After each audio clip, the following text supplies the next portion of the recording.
The title, cover and release date of Prince Harry's highly anticipated memoir were finally revealed last week. Spare will hit shelves on January 10, 2023, and the book, complete with a close-up shot of the Duke of Sussex looking directly into the camera, is set to ruffle some feathers. Speculation regarding the contents of the prince's memoir has been rife since Harry announced his multi-million-pound book deal in the summer of last year. While some believe the Duke will delve into his troubled relationships with his family, others have claimed he will focus on his army experiences, mental health and personal development. In a statement, the book's publisher, Penguin Random House, described the memoir as intimate and heartfelt, adding, "Written with raw, unflinching honesty, Spare finds the prince writing about some moments from his life publicly for the first time." The title relates to Harry's destined role within the royal family, the younger brother to the future monarch, the Spare heir.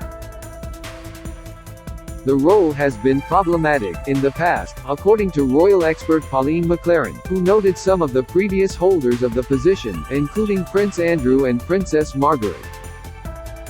Read more. Mike Tyndall is cheapening royal brand as latest TV appearances blasted. Many royal memoirs have come before Prince Harry's. Image, Getty Images, Penguin Random House. The title Spare stems from Harry's destined role within the royal family. Image, Getty. Prince Harry likely got his way with book edits after adding chapter on Queen's funeral. Prince Harry's highly anticipated new memoir will acknowledge the death of his grandmother, Queen Elizabeth II, new reports revealed.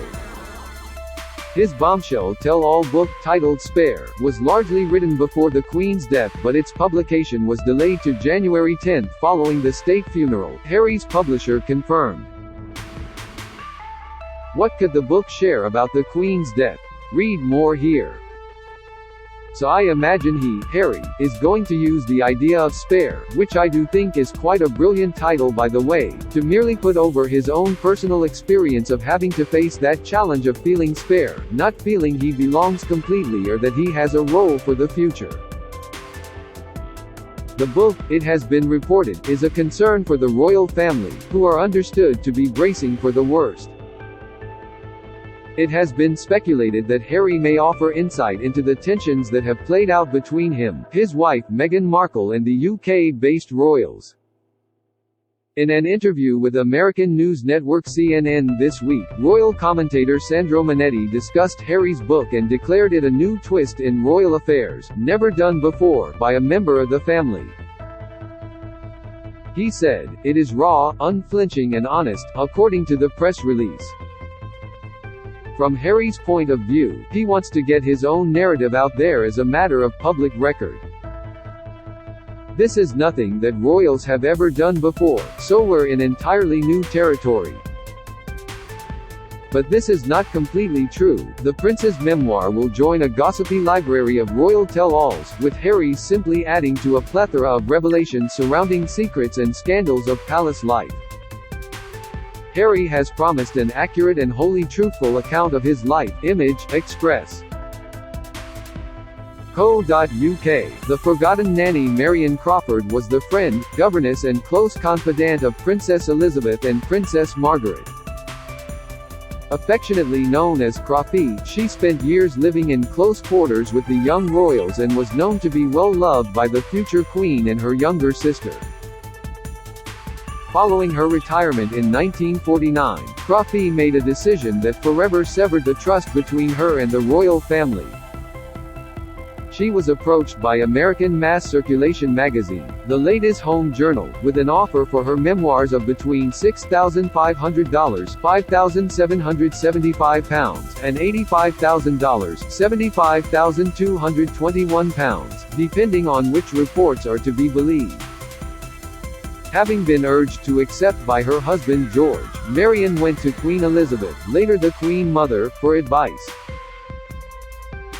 The royals' reply, given in a letter in April 1949, was unequivocal. "I do feel, most definitely, that you should not write and sign articles about the children, as people in positions of confidence with us must be utterly oyster. You must resist the allure of American money." The Queen did agree that Crawfie could act as an advisor for the magazine, as long as her name did not appear. but she went against the royals' wishes and, during the summer of 1949, collaborated with a ghostwriter on her affectionate memoir. Crawford was Princesses Elizabeth and Margaret's nanny for several years. Image, Getty. The royal family never spoke to Crawford again following the publication of her memoir. Image, Getty. Trending by today's standards, The Little Princesses was a largely adoring account of her time with the royal family, revealing nothing sensational and even humanizing the Windsors. However, her former employers deemed it an unforgivable act and never spoke to Crawford again. She bought a house near Aberdeen that was on the route taken by the family bound for their summer retreat at Balmoral. According to Clive Irving, author of The Last Queen, each year Marion watched as they passed, but they never stopped. Character study of an undistinguished individual. At around the same time that American money was luring Crawford, it was also being offered to a member of the royal family who had found himself in exile. The Duke of Windsor, formerly Edward VIII, who abdicated the throne after less than 1 year, worked with the founder of Time Life, Henry Luce, on a series of ghosted autobiographical articles that eventually led to the book, A King's Story, an account of his life up to 1936. Don't miss Meghan Markle admitted she has a food fixation, on podcast Insight. Who is your favorite member of the royal family? Poll. Prince Harry obsessed with staying relevant over Prince George, revealed. The Duke of Windsor's memoir was published in 1951. Image, Getty. The palace was outraged. But, according to Tommy Lascelles, George VI's most powerful courtier, nothing could be done to stop the book. In a note to the king, he wrote, "I am sorry to say that long experience has convinced me that he has no such feelings when the interests of the monarchy or royal family conflict with what he imagines to be the interests of himself and the Duchess, Wallis Simpson." The book was a bestseller, earning the Duke nearly £10 million in today's money, despite being described by a New York Times reviewer as a character study of a well-meaning, undistinguished individual, destined from birth to a life of monumental artificiality.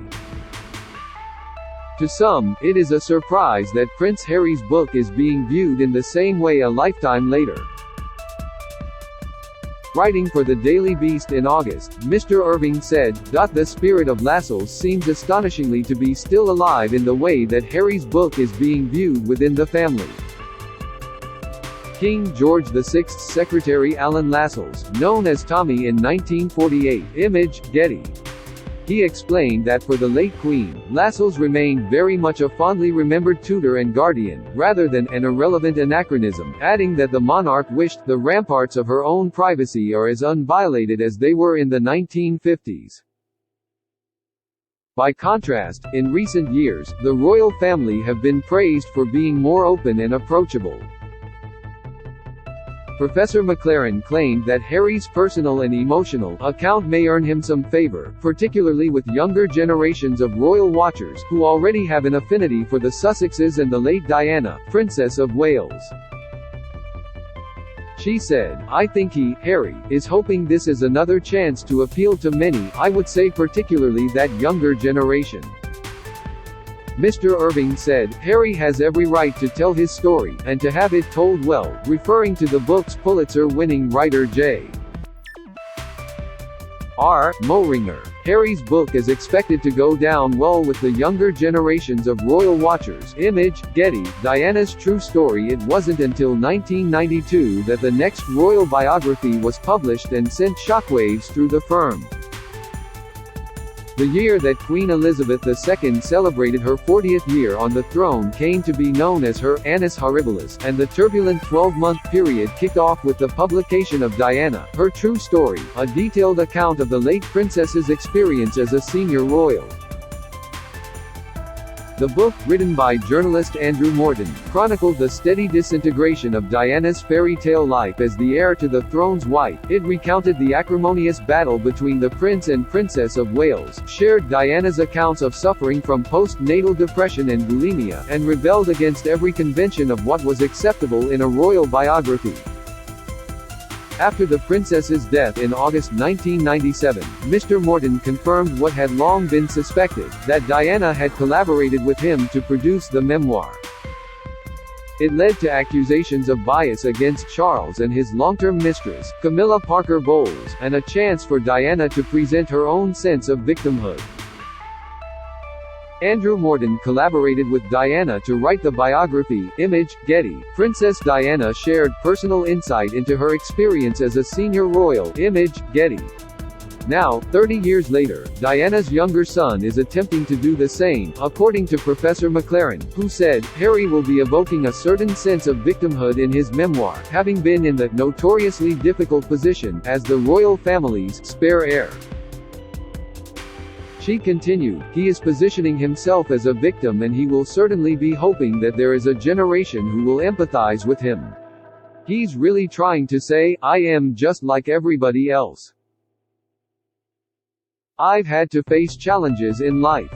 However, the professor, who co-authored Royal Fever, The British Monarchy in Consumer Culture, argued that the prince's book would not hold the same shock value as his mother's. She said it would be hard to come up against the personal proclamations in Diana's biography, explaining, Diana's memoir was so out of the blue that I think it was truly quite shocking. We just weren't used to those kinds of revelations at the time.